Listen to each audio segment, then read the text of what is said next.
PWO, PWO, PWO, PWO, PWO, PWO, PWO, PWO.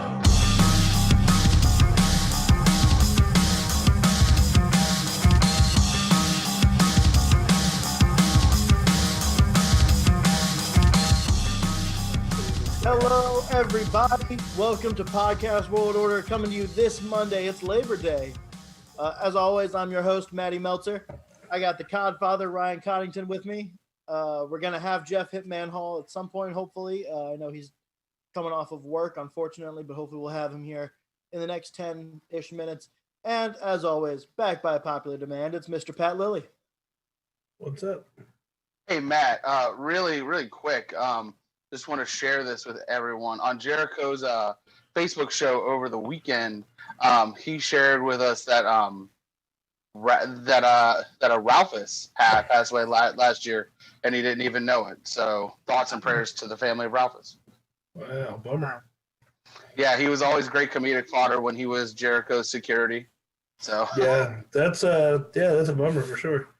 Yeah. So, but for some reason, he shared that he didn't find out until a few days before All Out that had happened last year. So clearly affected him in the match. Yeah, it did. You could tell he was off his game. Yeah. Only reason he would have lost. But we'll get more into All Out here in a minute. A couple of things we want to get into first. First off, Authors of Pain have been released from WWE. Apparently, Razor had been cleared to come back prior to being released, so they would have been good to go. Words that they would have been separated from Seth Rollins' group. What are your guys' immediate reactions? The rich get richer. It doesn't matter if they go to AEW or Impact, or even if they go to Ring of Honor or if they go to NWA. They are a very capable tag team, and they are capable of being on putting on great matches. They put on a bunch in NXT. So I don't know how well they're on the mic because we didn't hear them that much, but I think sticking with a good mouthpiece, and you're getting a great tag team in your division. They were not bad when they did some vignettes after they were dropped by they dropped Ellering. Who knows if that translates to in-ring, But, very surprising. They're both really young dudes. It seemed like there was a lot of potential there. But, I mean, it just goes to show you again, like, WWE does not care at all about their tag division. It's a joke division. And I'd like to see them end up somewhere like Ring of Honor, as opposed to maybe to AEW. Just because AEW is so deep in their tag division. Some fun matchups. I'd love to see the bouncers and them wrestle. You think that's a lot of weight to throw around a ring. It could be a lot of fun, a match like that. Like ROH, see them wrestle the Briscoes. That would be cool. Impact would be fine. But I mean, even in AEW, it'll be great. But hopefully they end up somewhere soon. They're definitely great. They definitely both have a lot of potential. So I'm sure we'll see them again. Yeah, very shocking news, honestly. I was really surprised on it. Talking about more shocking news, interesting news coming out of WWE this week. WWE has sent out a letter to all talent telling them essentially within 30 days they have to end all relationships with third-party organizations, primarily Twitch and Cameo. There's some confusion on whether that also includes YouTube or not. But this has been this blew up in the wrestling community over the weekend. We know AEW threw a couple of jabs their way during All Out. Being the elite, I thought was funny.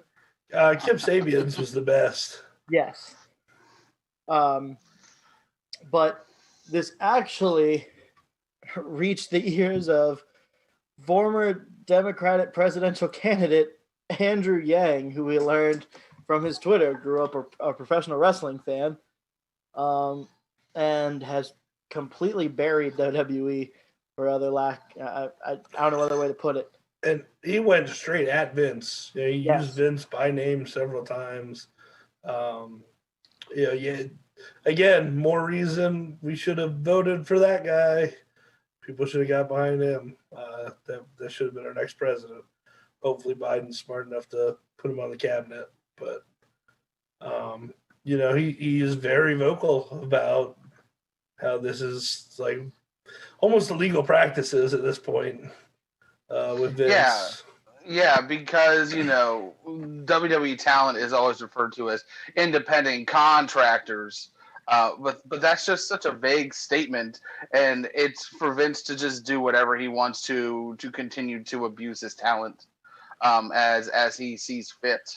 But I think it was Dwight that shared that Paige makes $42K a month through Twitch. Okay, 42, 45, but still, heck, if I could do that on Twitch, I wouldn't be working at Starbucks. So Drew in the comments is saying WWE has come out and say they only have to stop using their name and likeness from WWE on their things. My understanding from the rumors I have heard is WWE is making an attempt to make a deal with Twitch and all these other servers. So it's a WWE server, and then their talent will have to be on there if they're going to use their talent, like their creative names and stuff. So it's just about WWE trying to control everything their talent does still. Yeah, I mean, and it's a lot, really. I can't imagine. I mean, as someone who works for a school, my actions are reflected in these videos, of course. But they can't stop me from making a podcast about professional wrestling. It's weird to think that there's a company that can literally control everything, and even the ones that have copyright to your birth name, you can't use your birth name for a stream now. Well, it's interesting. I would love to see a contract and read the fine print in a contract, because if you're going by, there's got to be exceptions to the rule. Yeah, guys like Adam Cole, who've been Adam Cole and got famous being Adam Cole before they were in WWE. What I'm saying is there's no way that they have a copyright to his name. So he's going to be able to be Adam Cole if he leaves the company, So it's interesting to see. I would be really interested to see what kind of way they have the ability to tell him he can't be Adam Cole and be on a Twitch. I would be really interested to see what the fine print looks like there, how they could possibly have that authority. Yeah, independent contractor. But we're gonna control everything you do, and we're not gonna pay insurance. Yeah. I would love for someone to leak a contract so we can see what that looks like, though. We're looking at you, the tag team that Malcolm Bivens represents. The other half of you, get on that. Yeah, you already leaked enough stuff to be in trouble. You might as well finish the job. Yeah, let us in on the deets. God, talent that's not being used on Malcolm Bivens should be on the show right now. It's a shame he's not. Well, yeah, but it's what they've slapped him with. His tag team basked in too much glory. It's true. I mean, that's what got him in trouble. Hey! Yeah. Proper introduction. Speaking of basking in someone's glory. This is great because we've only just covered WWE not letting people use Twitch and Cameo. Sorry, I was rushing. I apologize, fellas. You're good, brother. We understand the grind and we appreciate it. So, but you are just in time because now we are moving on because Ring of Honor revealed their Ring of Honor Pure Tournament Brackets for the title. Okay, here we go. Have visual for this one. I'm so disappointed in some of the first round matchups here. Yeah, really? It's very well. I am, but people who you would expect to be in the next round are not going to be there. Trying to see where I'm best. Okay, there we go. So we have in Block A, Jay Lethal versus Dalton Castle in the first round. That's a semifinal. That's a semifinal match. Yeah, I don't know if I'd. But here's the thing: for a company that hasn't put on a live wrestling show since March, this is a great way to kick off your return. It is, and should be the main event of a show. And it could go to a time limit. I mean, have they announced? I don't mind. I don't mind any of this if they. Well, I mean, it's AEW. I mean, AEW guy. It's Ring of Honor, so it's gonna be fine. Yeah, I don't mind any of this if the right guy wins. You know what I mean? Yeah. So does everybody know the rules of the Pure tournament? We talked about it on Thursday.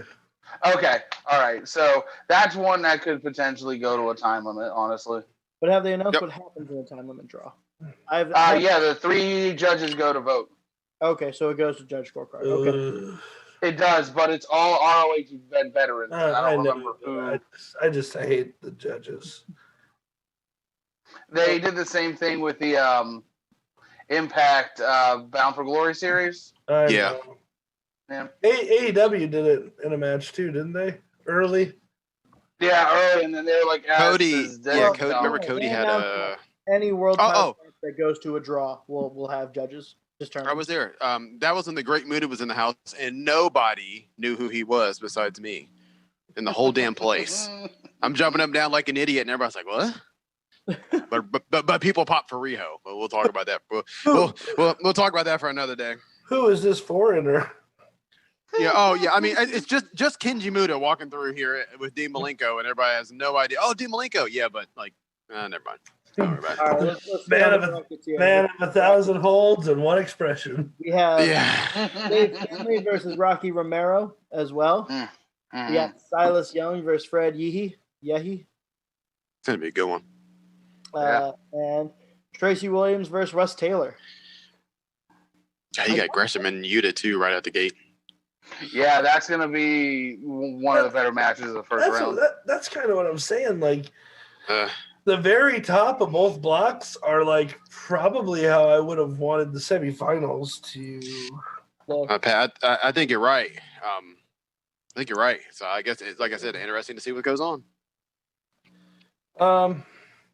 So are we gonna go final fours? Well, we have to talk about Block B because we haven't said those yet. But yeah, we're gonna do we're gonna do the championship, or we're gonna do the finals and then a winner. Got ahead of myself, just like kind of looking at the tournament here. Yeah. So Block B, we have Jonathan Gresham versus Yuta. I can't remember his first name. That doesn't matter. We have Delirious versus Matt Sydal. God help him that God doesn't chokeslam him again. We'll get to it. At least pop Jeff. That's all I needed. Got me good, yeah. We got Josh Woods versus Kenny King. King. King. Had a boy, Pat. We have PJ Black versus Deppen. His first name I can't remember either, honestly. Wheeler, Utah. Wheeler, Utah. Yeah. So they have, I believe, 3 of these guys here who have never wrestled. Four, with Yehi, Ross Taylor, Yuta, and Deppen, who've never wrestled in Ring of Honor before, getting an opportunity in this match. And part of me is like, one of them has to win their debut, I think. You would think so, yeah. Part of me feels like Deppen or Tracy Williams are the most likely in that situation. Yeah, I'd probably go more to Tracy Williams, but I mean, I wouldn't be surprised. Either or. To be honest with you. So I'm gonna go first if you guys don't mind, because I feel like there is one thing that this tournament's heading towards. Pretty certain I said last week, this is gonna be Jay Lethal versus Jonathan Gresham for the title. I know there's other feuds in there that could have happened. I know there's at least one other one. I want both these to happen in the semis, but just given the bracket that we have, I don't think there's going to be a big shocker in the finals. I think this is who it's going to be, the foundation. If I could butt in, I think you're right, Matt. And I only say that because seeing Lethal and Castle, I think Castle. I mean, I think Lethal and Gresham. Yeah. Now looking the way it's set up, that should have been your final, man. Castle and Lethal. yeah. Or we did this with New Japan, or Castle goes over and all of our brackets are busted. But Yeah. Well, mine's not going to be busted because I'm sticking with Dalton Castle. Oh, there you go. Despite what it looks like, I agree that the bracket totally sets up for Gresham, Lethal. But what we're going to get is Dalton Castle, Silas Young, and we're going to get Gresham, Kenny King, and we're going to get Dalton Castle over Kenny King in the final. Ooh. I don't hate that, honestly. I don't want. That's not bad. I agree with everybody though that the bracket definitely builds for Lethal Gresham, but I'm sticking with my boy Dalton Castle. And for that to happen, King is going to beat Gresham. All right, Pat, you flopped me. Yeah, I'm boy. Stick going to your Castle. guns. Hey, we can be the boys on this one. I mean, Matt's probably right, but I just got a feeling. I just got a feeling. I agree. Everything tells me to pick Lethal Gresham, but I'm sticking with my boy. I know, Ryan. When he gets beat in the first round, we'll rip our brackets up. But Ryan and boys. Ryan, I know you said there's another possible final here. You want? Yes, there is. I'm also. It's not going to be my final that I'm going to predict. But there is the possibility of Josh Wood, Silas Young. I think that Silas Young is still one of the top guys in Ring of Honor, regardless of how old he gets. There's also potential to maybe give David Finlay an additional push. He just came off the finals of the New Japan Cup in the U.S. And then lost to Kenta. What I'm gonna predict is I agree with Jonathan Gresham. I'm gonna go Jonathan Gresham, Silas Young. If you watch their feud last year, where they had just wrestling matches, they were the best parts of the show every single week. I think Gresham will get the rub in the end, but it's going to be a dang good match.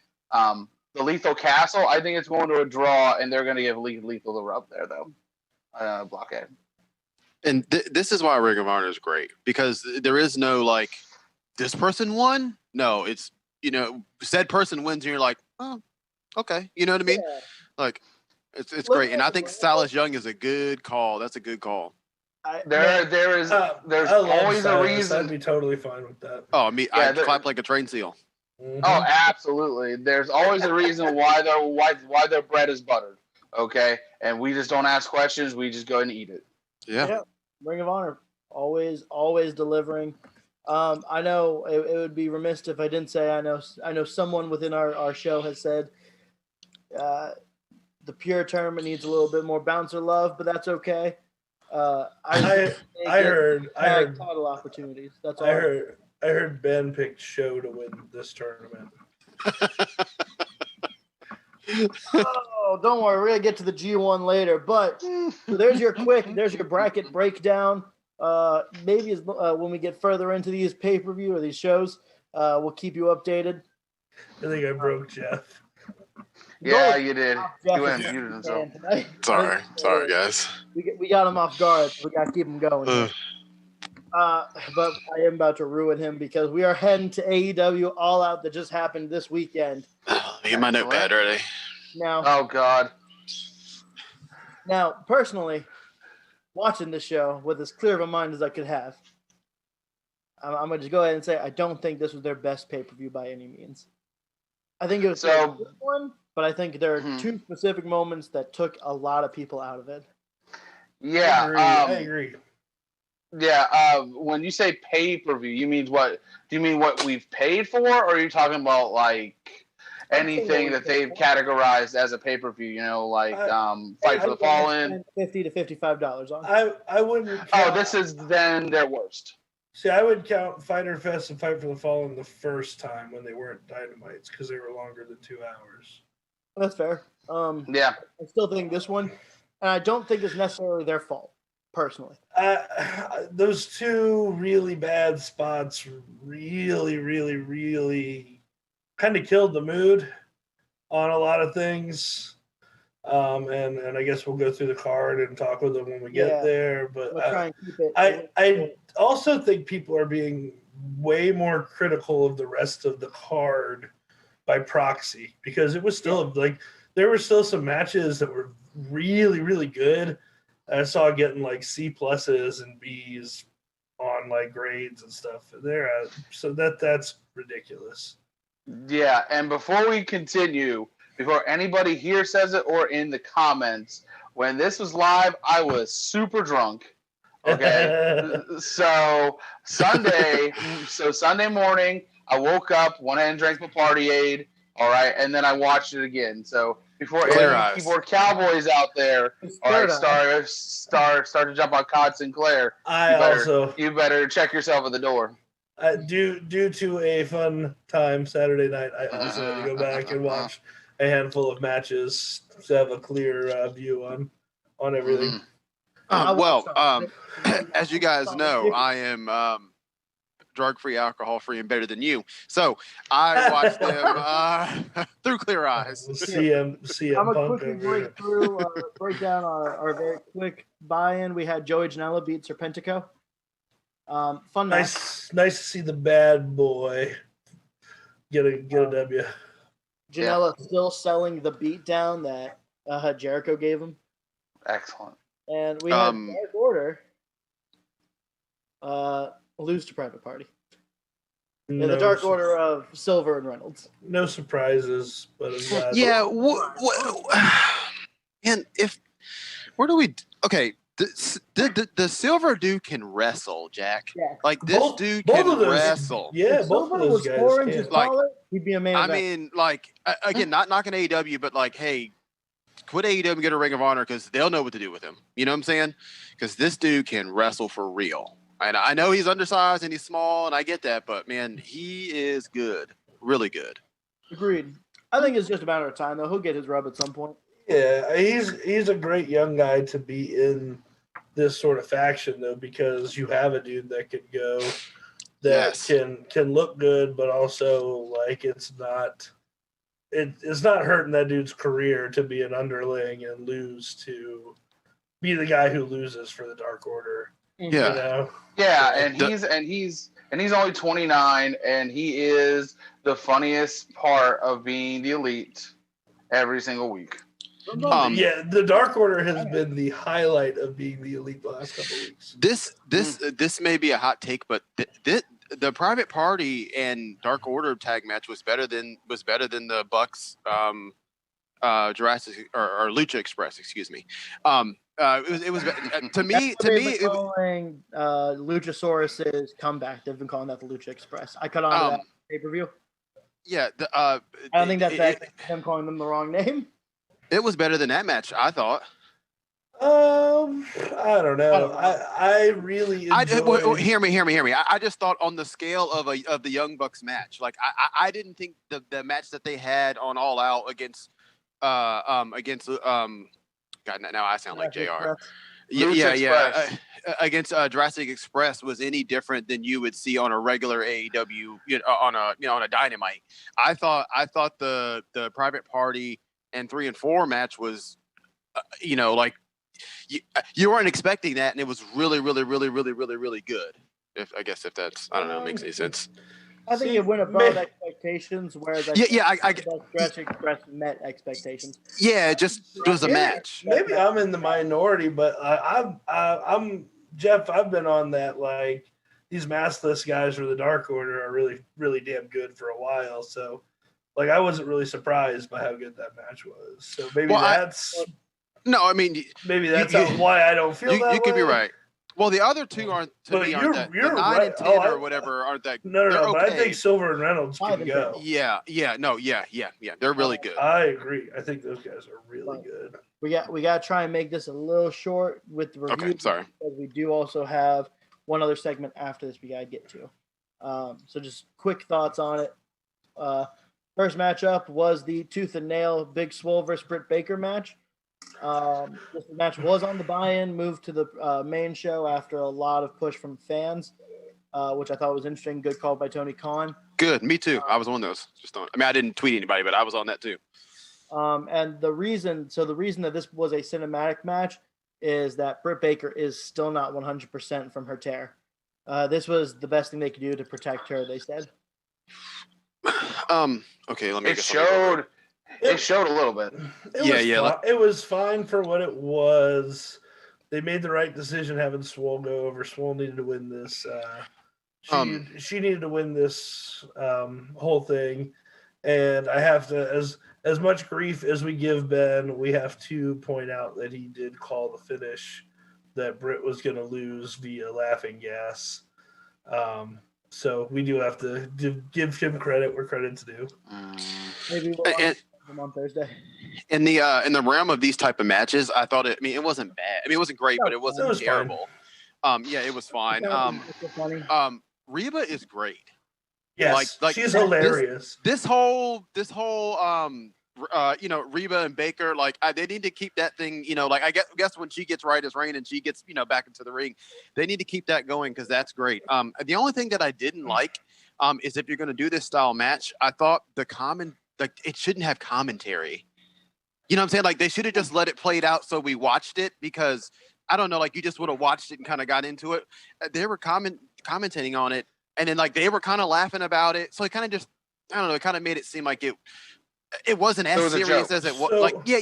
Dare I say it's serious, but it wasn't bad. I feel like if they weren't there, oh, and now they're it's hard to commentate someone throwing someone over a dentist's office. That's all I'm saying. It just was rough there for me.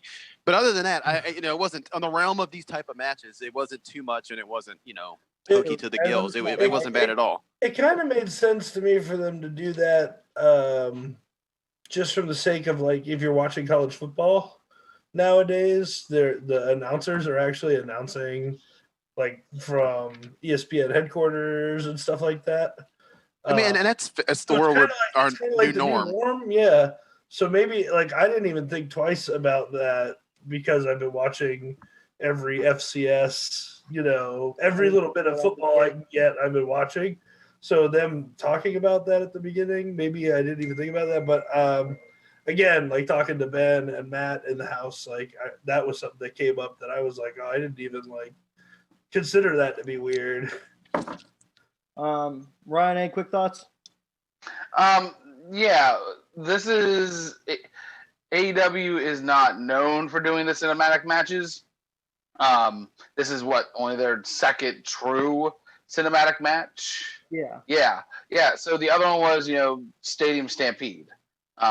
So they didn't do commentary for that one, but they did it for this one. So I don't even know if they know kind of what they want to do with any cinematic match. But it was fine for what it was. You don't want to see a match like this be on the pre-show, considering all the work that went into it and everybody put their spots together. And so good on Tony Khan for making the right choice. That match was fine. Nobody takes a hit for this. They can, when Britt's healthy, have a match. Britt go over, then Britt will go over Sheena for the title. So we got. You guys mind if we just quickly go over Young Bucks Jurassic Express since you already real quick, I liked the attitude change. The attitude change again for the second match in a row. Young Bucks are more annoyed, focused, whatever you want to call it. But I like that it shows in the way they wrestle. Yeah, and they made mention of it on B2E today. Lucha Express came backstage back into their dressing room, talking to the Bucks, and and they have Luchasaurus say, "Oh, you guys didn't come out, you didn't do flexing, or you didn't do any of that," and the response was straight up, "We need to take this seriously." There you go. That's all you need. Here is my big takeaway. Super kick on Marco Stunt, beautiful. Yes. Also, Marco Stunt can't spell feud. Yeah. Also, we have JR, and I quote, Marco Stunt is like a rash. Just won't go away. I'm glad JR feels the same way we all do. We'll get to JR. Here's what I thought was a very important piece of this, and I don't know if it's really going to be talked about. I haven't seen anyone else talk about it. So the first people that really the Young Bucks have their big attitude change with is Jurassic Express. Same exact team that Kenny did. Is that true? I mean, I look, listen. Yeah. He's right. I feel like he did something before he beat up Marco. Nope, that was the first one where he started. Okay, I mean, I'll take your word for it. And then I believe the week after, it was when they were in the Dark Order match. And then that's when he went for the suplex on the chair or the powerbomb. Yeah. Yeah, I guess you're right. I felt like there was something else. But... I mean, I think there was like subtle things like. Oh well, they definitely mentioned it on PTE with Colt Cabana. Yeah, but that's really been it. Nothing like actually him doing it. Okay. So that was the first physical. I am not gonna break down the Battle Royale. Good winner. Matt Sydal makes his debut in AEW and goes to hit the shooting star press right away. All reports are that the humidity in Jacksonville was horrible. It took the fans out of it a lot. I know a lot of reports of them saying they need water. Clearly slipped. It was clearly slips from But you know what? We talked about it too. There's a spot. If you go back and look, there's a spot with Kenny Omega where he springboards in after being tagged and does an axe handle. Yep. And he very clearly is not smooth on the ropes. It's the same corner inside was in. Wipe it off. So I mean, it sucks for Sydal because they gave him a huge spot as the last guy in. Mm-hmm. And God knows he throws probably the prettiest shooting star press in wrestling. So for people who don't know him, for that to be the introduction for him, like, man, like, thank God you're not WWE anymore because you would be doing that every time you go to the top rope from now on. After that, yeah. That would be your gimmick now. All right, so we're talking about this Battle Royal, right? Just very quickly. Okay, so one, I think Hobbs can be a star if they book him right. Yes. I gotta give credit to Matt. He's been saying that for a while now. Matt's been right there with me since the start. Him and Butcher unfortunately threw themselves out, but we'll save that for another podcast. But, he also eliminated Blade, though. He did get an elimination in the Battle Royale. He did. I thought this was fine. I mean, I got a bunch of shit here, but I thought it was more wrestling than Battle Royale. It looked like they were. I mean, dare I yell? I don't want to judge people and say like, "Oh, you shouldn't do so much wrestling," but I don't know. It just seemed like more of a match, necessarily a Royal. But I mean, it wasn't awful. I mean, the end kind of got a little dicey toward the end a little bit, but you know. I think this is a great answer to the Royal Rumble. I think it just needs some fine tuning. Agreed. Yeah, it does. For me, I'm nitpicking, but it's almost there. It's not people laying on the rope for 25 minutes, but we don't need to have a full blown match either. But I mean, they're new, so I'll give them. I understand. I also dig the packs of people instead of one every 2 minutes. I just don't like. I just don't like everybody getting music, but that could just be me. Yeah, that's the first time they've done that. Originally, they just had I agree. I didn't like everybody getting not they even didn't do that with the first one though. 20 seconds to run down to the ring. Yeah, hopefully they'll realize that was a mistake. Maybe that was a way to stretch it out since they didn't have an entrance way like last time. And I also like how JR continues to try. Well, JR is hot and cold. He's me and he's Matt. Depending on the day. But I also like how he was trying to put it over in the sense of like, the winner of this is going to, like what we talked last week, is going to get money, or the winner of this, like the idea is to win and make money and be, a star, this is a, not a fight, but you know what I'm saying? This is not a performance or a competition. This is like they try to acknowledge that kayfabe is still a thing. And JR's for me. He's your wins and losses affect your money and like you're not just signed to a contract to be here.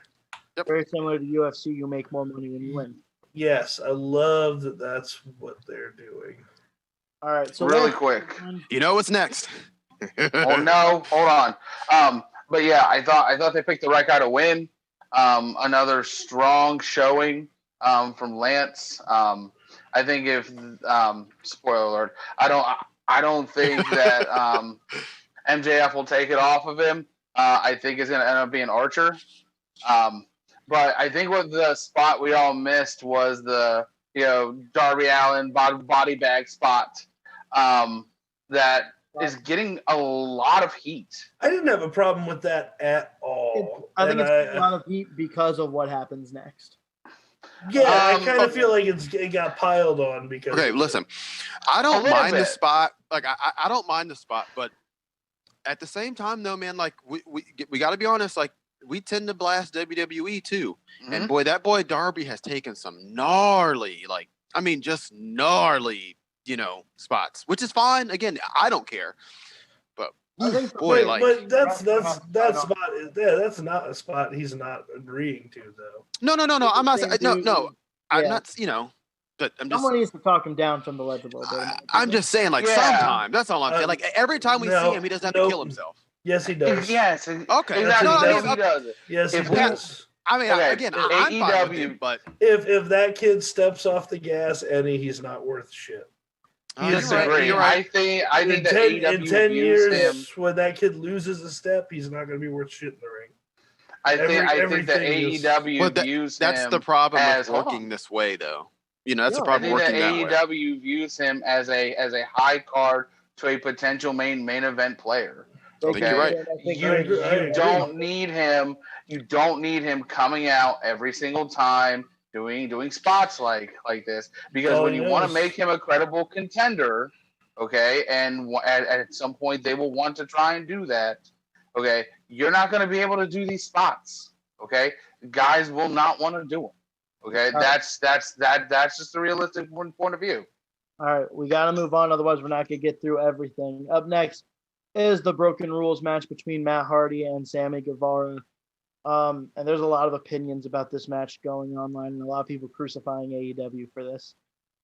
Within 5 minutes of the match, Matt Hardy and Sammy Guevara are up on a scissor lift. Sammy Guevara spears them off the top. They're supposed to go through 2 tables on the bottom, but they go over, and Matt Hardy clearly bounces his head off the concrete. It's a horrible spot. I think all of us were pretty concerned immediately when it happened and we saw it. Yeah. Jeff, you had this clocked at 2 minutes and 46 seconds. Yeah, it was like roughly somewhere around there. Also, he was out for like 49 seconds, 46 seconds or something like that. 50, what I got. Showing he's injured twice, and they rang the bell. Tony Khan said post show they rang the bell to pause the match so a doctor could look at Matt Hardy. Matt Hardy passed concussion protocol. Okay. Oh, wait, go ahead. Let me finish because go. This is going to be a hot debate, but I also want to make sure we get through everything. Yep. According to AEW, he passed concussion protocol, and they allowed the match to hit the finish. Now, I think the big reason that happened is because of the stipulation attached to it that should Matt Hardy lose, he is gone. He has to leave AEW. Jeff, I'm going to go ahead and let you take it from there. Okay, so watching this later than you guys, I didn't see it, and I heard us in the text you talking about it. I was like, oh, okay, whatever. And then I saw it, and I was like, holy. So, about 3 minutes in, when he hits like that and he's out, and Pat, you know this because of football. I mean, the lights were on, but nobody was home. So, and then you get, and then you get the guy. He gets up and he can't even stand up.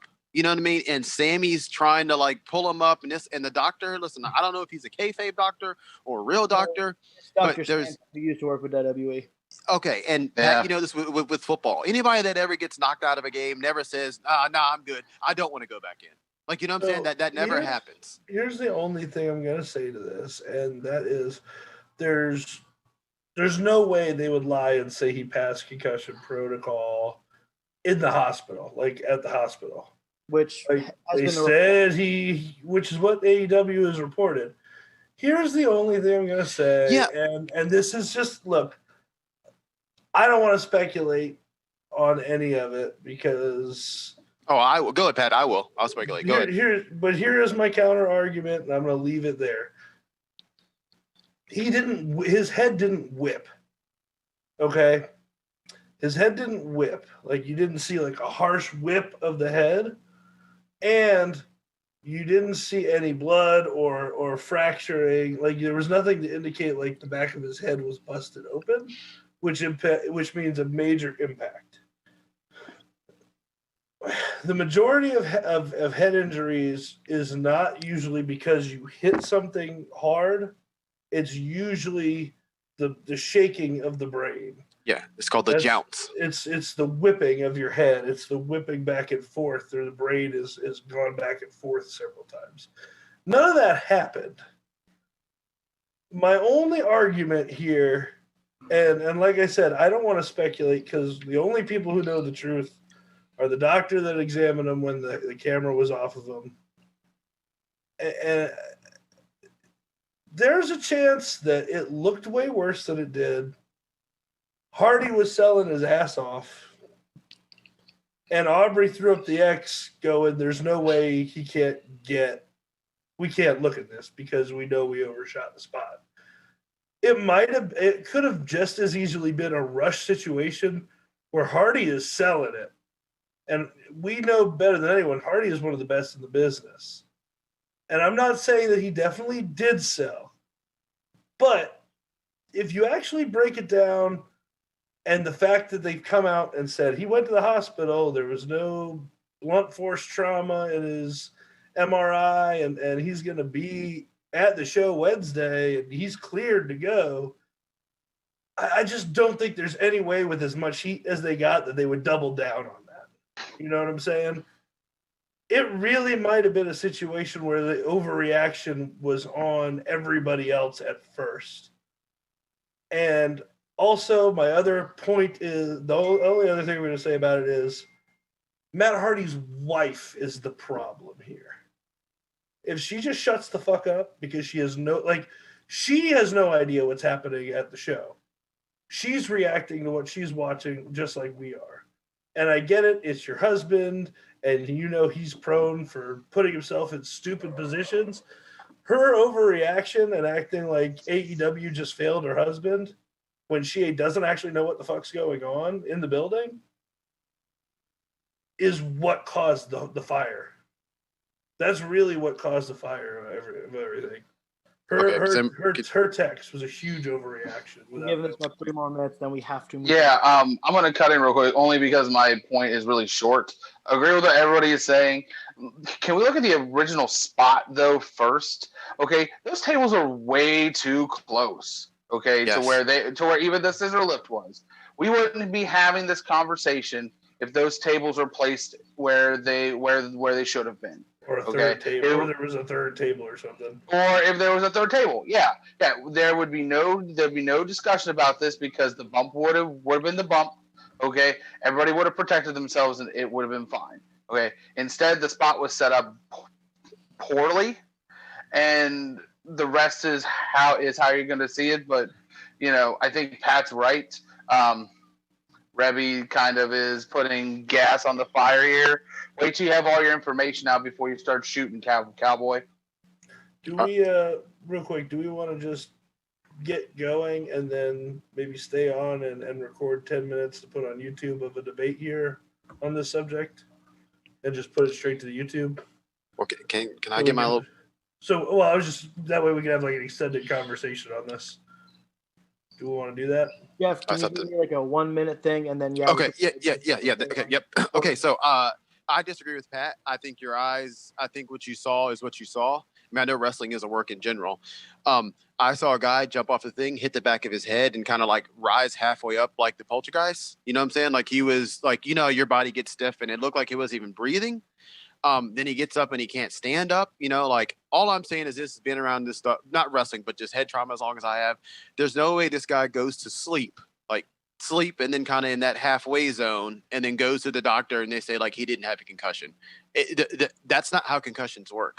Like Pat, there's stage 1, 2, 3, and 4. If you ding your brain and you're like frozen to sleep and you don't know, you know what I mean? And then he obviously didn't know where the hell he was for 20 seconds after that or what was going on, but he was well enough to pass the protocol. That's what we think.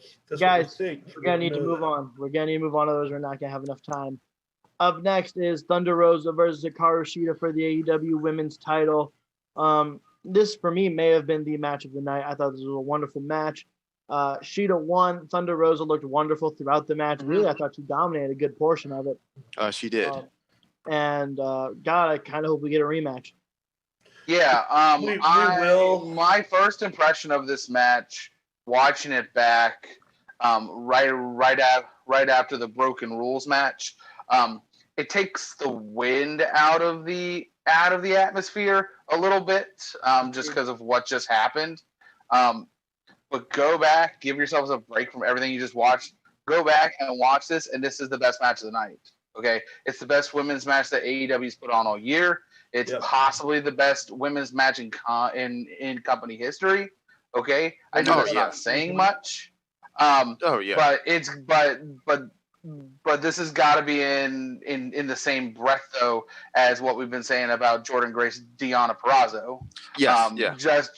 Just great, strong women's matches. Period. So for those that are still hating on this match, because there are people that just did not like this match, go back and watch it on its own. Go back and watch it separate from everything else, and you'll understand why your opinion's wrong. I would argue that the fans maybe being out of it hurt it. Yes. That's the only thing I would say. This match was great. It had an old school feel. It had a big fight feel, as in champion versus champion. I think the wrong person went over, but that's everybody's opinion is fine. Thunder Rosa is great.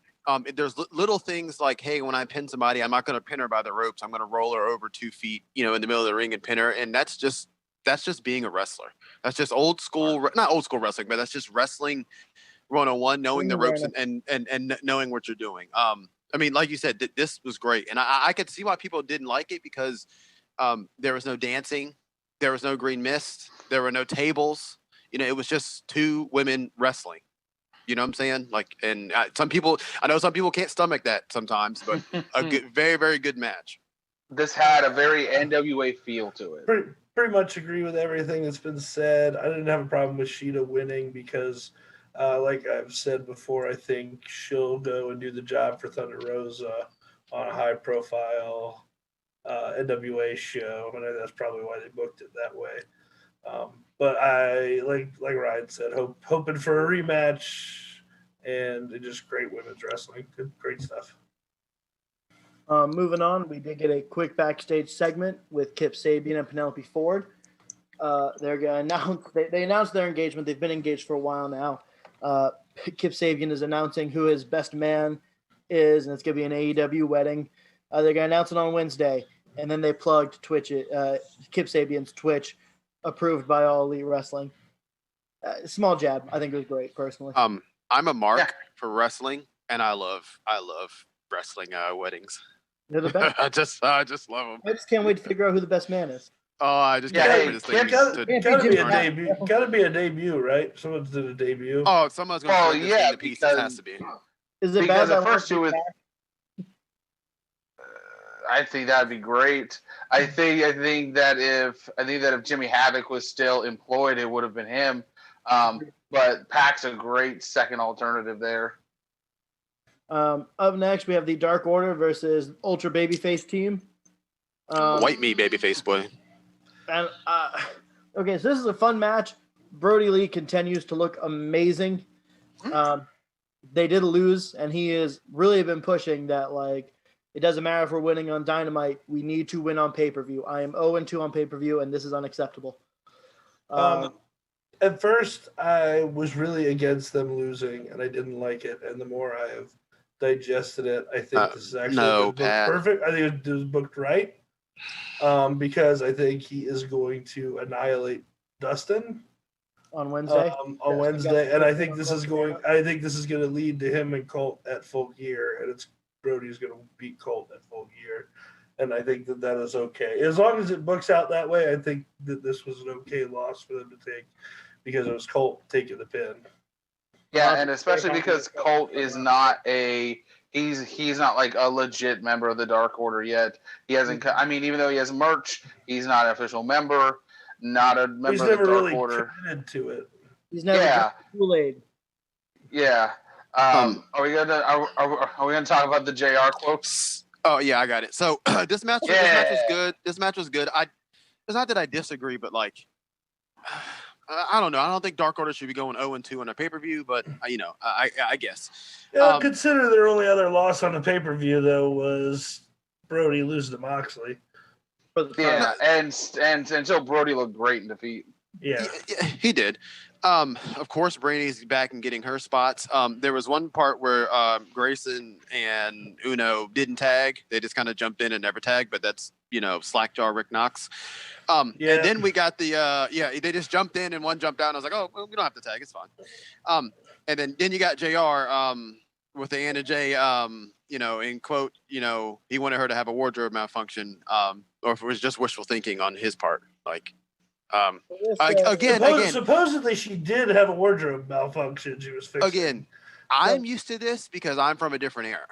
But your keyboard people and your social justice warriors, they're gonna rip this to pieces. I mean, in the climate that we have now, you can't do that. The funny thing is, he did show though he did write an apology for it in the middle. He kind of wrote an apology. He kind of was like he was kind of like chill the fuck out. Well, again, it was from old school. It was a joke. Calm down. And I think the heat would kind of be appropriately placed if it were on an episode of Dynamite. But this is on pay-per-view. You paid $60 for it. If you get some off-color comments, you're gonna get what you pay for.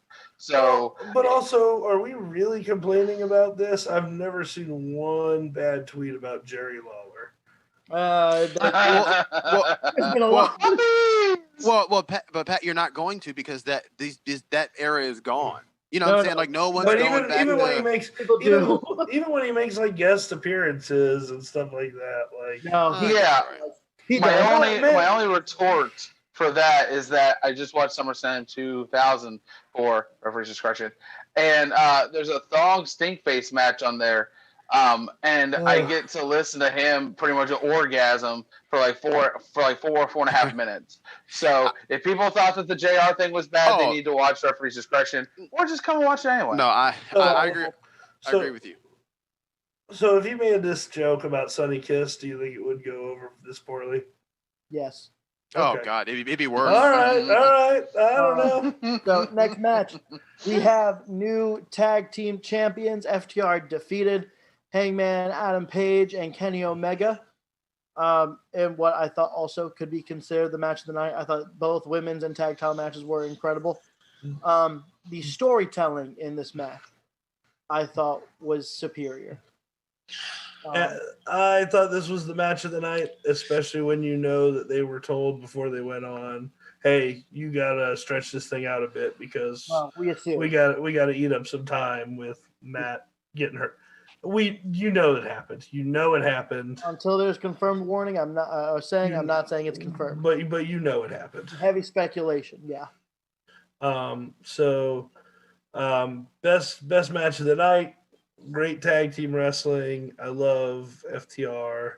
I love the storytelling, and then Ben messed up the heel turn by announcing that it happened to Ryan before Kenny actually did the heel turn. Schmuck. Yeah, but I mean, was it a heel turn? We don't know yet. No. Ben, we don't know. Ben ran outside going, Kenny Omega turned heel. Kenny Omega turned heel. And Ryan ran in drunk and was so confused because he was drunk.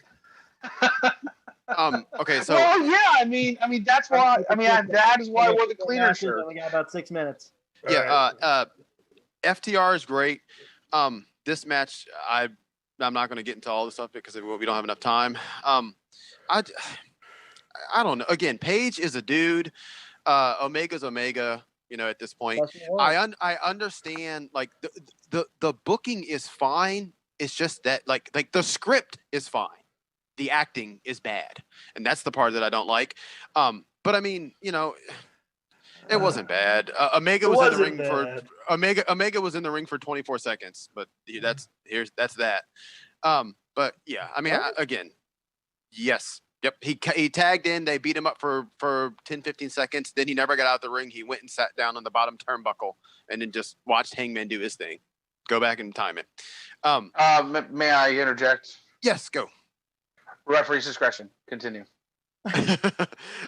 Again, like, this was fine. I didn't like how he gets chopped and they say, oh God, he's got a knee injury and he can't get into the ring, which I was like, okay, cool. And then he just gets up and storms all the way to the back. And then the Bucks and Matt, I need you to explain it to me too. I'm not getting on you, but like, you guys watch everything BTE. Yeah. So he walks to the back, he gets in the car and says, I'm splitting. I don't know if you guys saw the Omega thing on the door too. Okay. On the car. Yeah. So he gets in and says, I'm done. And then why are the Bucks like, we don't know? Like, I'm sorry, didn't you kick? Matt's got a good theory on this. Matt's got a good theory. Because I was confused. Like, I thought right there they should have been like, yeah, you're right. And they should have got in the fucking car and then rolled. And I'd have been like, oh, okay. It's not Kenny splitting from Hangman. It's, look, we've been doing this Cody's way. We've been doing this Tony's way. We're not doing it our way. Oh, so as in just... You need a clean break from this. Yeah. Okay. I like that, and I think that Matt's right because Kenny and the Bucks have been the ones that have lost out in this the whole time. Really, I mean, yeah, Kenny's been attacked, but he. If they do it that way, it's fine. But if they just, I think we're getting Lamb. But I think that's what it is. It's not like, hey, we're done with Adam. We're done with this mindset. I think this was foreshadowing that there's no going back if I come back as the cleaner. Like once it happens, it's happening. And that's fine. Whatever they do is fine. I don't care how they do it, but they need to break away from Hangman. Like, God bless, can I get some Hangman in my life? I think it's done. And Hangman, by the way, looked phenomenal in those. Yes. Yes. I will say, we'll probably see a feud between Kenny and Hangman coming up here. No, and that's what should happen. Hangman tried to apologize to the Bucks on BTE prior to All Out. So I think there's a show of like remorse. Hey, I know I messed up. So I think he kind of used Cutler as like the middleman, and the Bucks weren't having any of it. Which great storytelling. Yes, I forgot. I don't want to submarine the show. I forgot to say this earlier when we skipped over it. Jungle Boy is a complete star, just a complete star. I think he's gonna get. Sorry. Calling a spade. I agree. We're gonna run out of time. Yeah, go. Let's go. Jericho lost the Mimosa Mayhem match. Cassidy won. I think we all knew it. He was gonna get Superman punched into. Oh yeah. Into the vat of OJ. And the world's right. Rejoicing. Yeah, I'm happy with that match. It was entertaining. Another thing too. I'm sorry. Throughout the show, I have it written down. I can't remember where it's at, but we had Jericho come out there on national television on a pay-per-view and say, hey, this is a storyline and an angle or a program. He was like, this was an experiment. I was like, what? Like, why are we saying in a program? Like prior, Jericho said, I wanted to prove I can make anyone a star, and I made him a star over 14 weeks. No, I mean, yeah, but like, I don't know if I would have said that on national television. And also earlier in the show, Tony and Excalibur said it. He's like, this is one of the best storylines here. And I was like, I don't think we should be saying storylines. I agree. It's poor choice of words. Yeah, like why are you outing your own business? Like, this is one of the best storylines in AEW. Like, yeah, but I wouldn't have said that. Yeah. Sorry. Go ahead. Okay. Main event time. Jon Moxley retains over MJF after Wardlow throws in the ring for MJF to use. Guys, I'm gonna gloat here in a second, but go ahead. Great match, terrible finish. Mox hits paradigm shift while the referee can't see. He covers for the win. Great match, terrible finish. I disagree. So listen, Mox's work is trash. I'm sorry, guys. Like, when you have to keep it in the ring, and even even JR said something like this, like, like he said MJ's doing better, doing good, like MJ's keeping. Oh, he said MJ's keeping in the ring, like that's novel. You know what I'm saying? When Mox isn't like I think a that death was storyline though. And that's fair. And MJF is better in ring, but and that's fair. But Mox, when he's not, again, sawing his head off or somebody else's head off, he looks mediocre.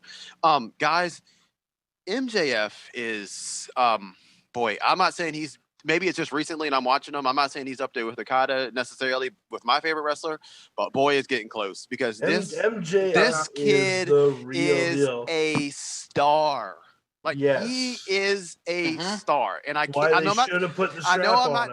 I'm not telling you guys nothing you don't know, but man, like this guy, and I thought the finish was kind of old school. I thought the finish was actually really good because you kind of protect. I mean, if you're not going to put MJF over, which they're not, and I knew he wasn't going to win, I called it because again, like Mox said at the thing, is like you got to drop a house on me to kill me. Yeah, probably since the way you work, I don't blame you. Someone's going to have to drop a house on you, but. It was just great. The finish was great. The heel trying to, F the baby face, and then the baby face, kind of gets him back. Like I thought it protected that work. Now see, like that's good storyline. Hey, he can't use the thing. So what's the baby face do? He uses it, and when you get finished watching it, you almost feel bad for MJF a little bit, like, well, he's not supposed to do that. I thought it was great. Sorry, guys. I'm sorry. I'm going mad. My bad. Ryan, final thoughts. Nope. We're good. Sorry. All right. So overall, quick rate. What do you rate All Out? B-. I say just because I'm a schmuck, I'll say C+. I'm gonna go C+ as well. It had a lot going on that usually isn't on the show, which is maybe some their fault, some not. Yeah. It seemed like there was missing a focus almost throughout the card. I think in front of a different crowd, better show. I think. Yeah. Without the Matt Hardy issue. I think every match after the Matt Hardy match had to stretch it out, and that maybe made for some lulls in some of those matches. So. All right. So last segment for the show, guys. As the title says, it's tournament season. We're supposed to be getting our announcement of who was in the G1 Climax 30 this year in New Japan. Coming up this week, I believe the first show is September 19th, give or take a couple days. So before we get anyone who is in it, who is your too early prediction winner? I'm going to start with you, Jeff Hitman Hall. Who is winning the G1 right now? Jay White. It's a shame he can't get to Japan. Okay, if he can't get in it, damn it, Sonata. I've got to hit sometime. It's got to happen sometime, right? Ryan, who's winning? Ibushi Kota. Back to back. Interesting. I won't be able to take because it's going to be his time to go over Naito. I will say before we get to the last part here, I think it's going to be Shingo Takagi. Ooh, I think that's a good one. How much time do I have here to tease this? I will give you 7 minutes. All right. Oh my gosh. But Lily's keeping it in house. Well, I didn't get that much.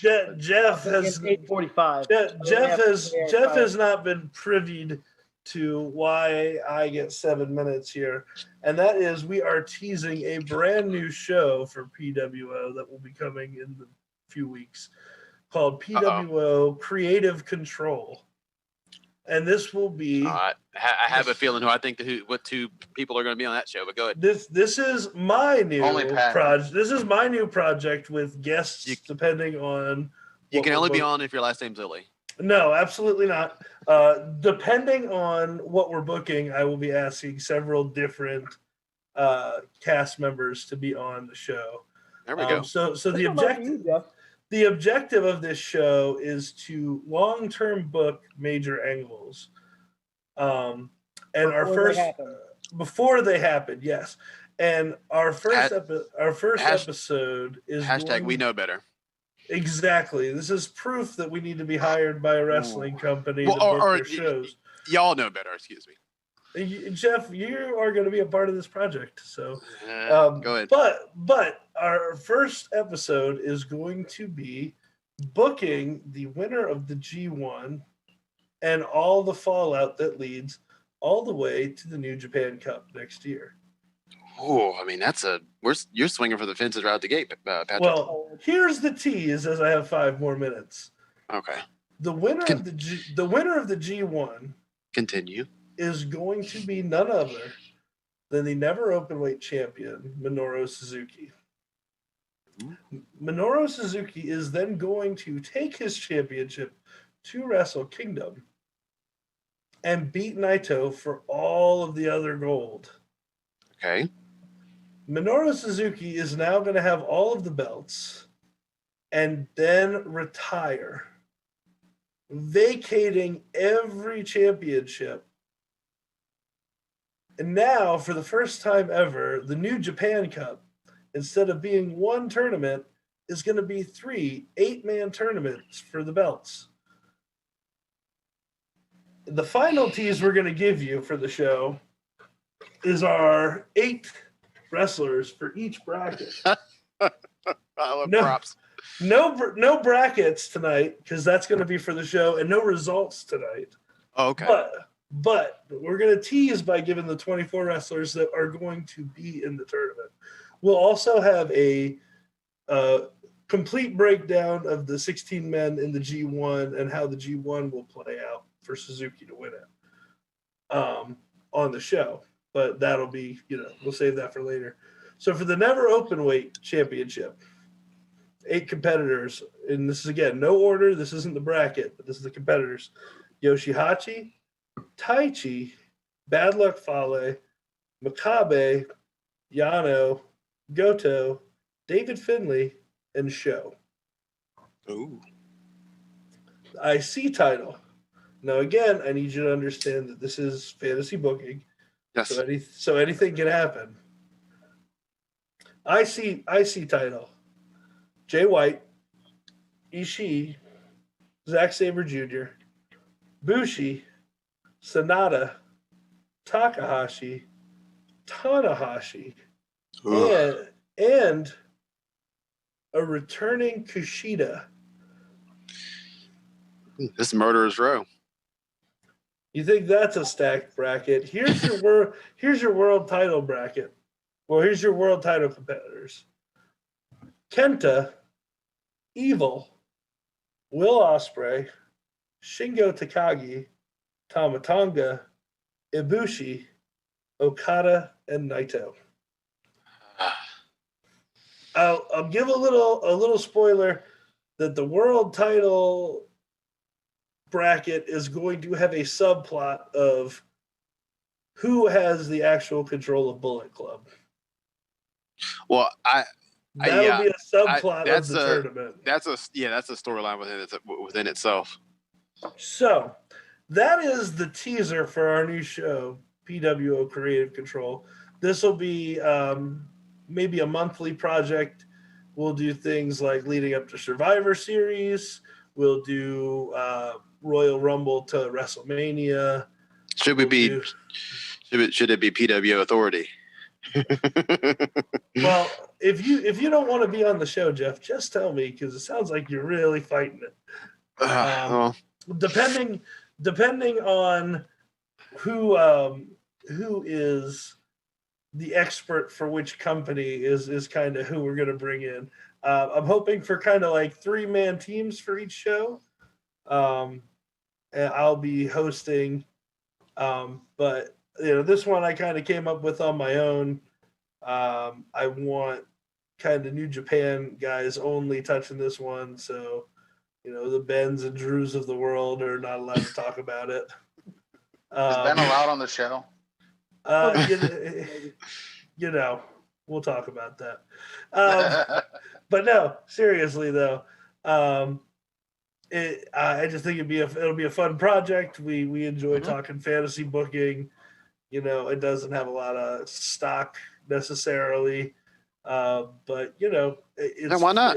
it's fun. It's fun. It's a new show, and our show, our rules, or your show, your rules. You know, exactly. And it's just some theoretical content to talk about, because who doesn't love to book a WrestleMania or book a Royal Rumble to WrestleMania feud? We talk about that stuff all the time, how we would do it. So I'm looking forward to rolling this out. Probably the first episode will be towards the end of the month. But Matt and I and Ryan have talked about it briefly, and I'm excited to kind of give you the full rundown of the G1 and everything like that. yeah, there we go. So if any fans have suggestions of booking they'd like to see, definitely, put it in the comments, email us, hit us on the Facebook or YouTube page. We'll probably have a show once a month, Creative Control, coming out. All There we go. Next time. So with that, with Labor Day, hopefully you make it through the week nice. Everything goes well, and we'll see you all on Thursday. Please like, share, subscribe, and look for our YouTube channel for more additional content. Have a nice day. Reference discretion.